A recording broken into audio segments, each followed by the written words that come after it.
కోరుతున్నాను. అక్కడికి వేల మంది ఉన్నారు రోడ్డు మీద, వాళ్ళందరినీ లోపలికి పంపేయండి. దయచేసి పోలీస్ అధికారులకు విజ్ఞప్తి చేస్తున్నాను. నేను ఇప్పుడే సిపి గారితో మాట్లాడాను, వారు కూడా ఇన్స్ట్రక్షన్స్ ఇచ్చారు.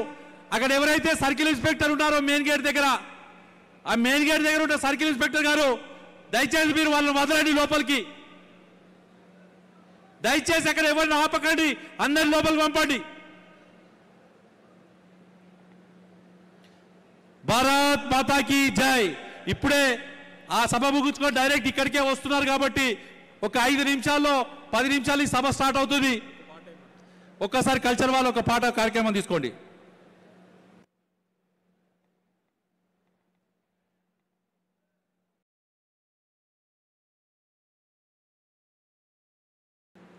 అమిత్ షా గారు ఇప్పుడు అక్కడి నుంచి బయలుదేరారు, డైరెక్ట్గా ఇక్కడికే రాబోతున్నారు. సో దయచేసి అందరూ కూడా కూర్చో.